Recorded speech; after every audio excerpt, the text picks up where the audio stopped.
Perkenalkan, ingin membawakan materi tentang keseimbangan sektor dan pendapatan nasional 2 dan 3 sektor.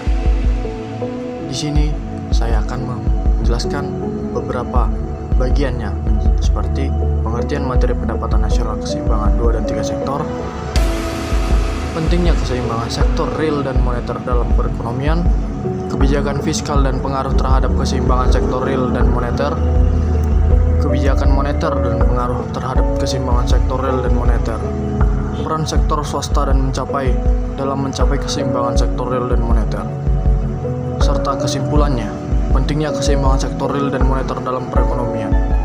Di sini saya akan menjabarkan pengertian materi pendapatan nasional keseimbangan 2 dan 3 sektor. Materi pendapatan nasional keseimbangan 2 dan 3 sektor adalah konsep yang digunakan dalam ilmu ekonomi untuk menjelaskan hubungan antara sektor real dan sektor moneter dalam perekonomian suatu negara. Dalam konteks ini, sektor real merujuk pada semua kegiatan produksi, barang dan jasa, sementara sektor moneter merujuk pada kegiatan keuangan dan perbankan. Dalam hal materi ini, akan bahas tentang pentingnya keseimbangan antara sektor real dan sektor moneter dalam mencapai pertumbuhan ekonomi yang berkelanjutan, serta bagaimana dalam kebijakan fiskal dan moneter terhadap keseimbangan tersebut. Nah, jadi kan di sini aku bakal jabarin lagi pentingnya keseimbangan sektor real dan moneter dalam perekonomian. Nah, jadi kan kayak mana sih pentingnya keseimbangan perekonomian itu? Keseimbangan antara sektor real dan sektor moneter ternyata penting dalam perekonomian karena keduanya saling mempengaruhi.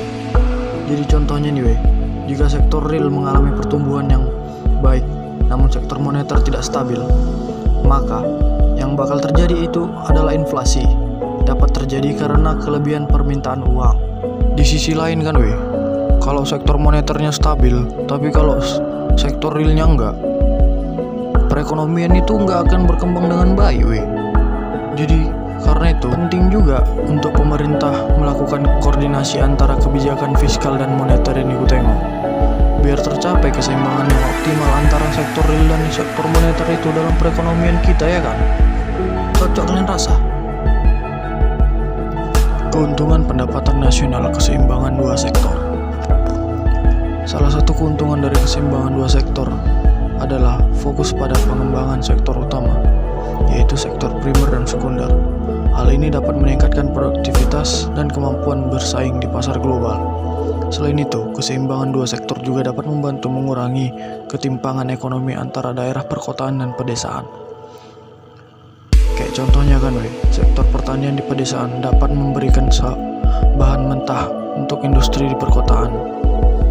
Keuntungan dari keseimbangan 3 sektor itu ya kan, adanya diversifikasi ekonomi. Dalam kondisi ini, sektor tersier dapat tumbuh dan berkembang pesat, sehingga dapat memberikan kontribusi signifikan terhadap perekonomian nasional. Selain itu, keseimbangan 3 sektor juga dapat membantu menciptakan lapangan kerja yang lebih banyak dan beragam. Hal ini dikarenakan sektor tersier menyediakan berbagai jenis layanan jasa seperti perdagangan, transportasi, dan keuangan. Nah, dari materi di atas kita dapat menarik kesimpulan bahwa pendapatan nasional keseimbangan 2 dan 3 sektor adalah konsep penting dalam ekonomi modern. Keseimbangan 2 sektor fokus pada pengembangan sektor utama, yaitu sektor primer dan sekunder. Sementara keseimbangan 3 sektor mengutamakan diversifikasi ekonomi dan meningkatkan kontribusi sektor tersier. Kedua keseimbangan tersebut memiliki keuntungan masing-masing, tergantung pada kondisi dan kebutuhan perekonomian suatu negara. Oleh karena itu, pemilihan keseimbangan yang tepat sangat penting untuk mencapai pertumbuhan ekonomi yang berkelanjutan.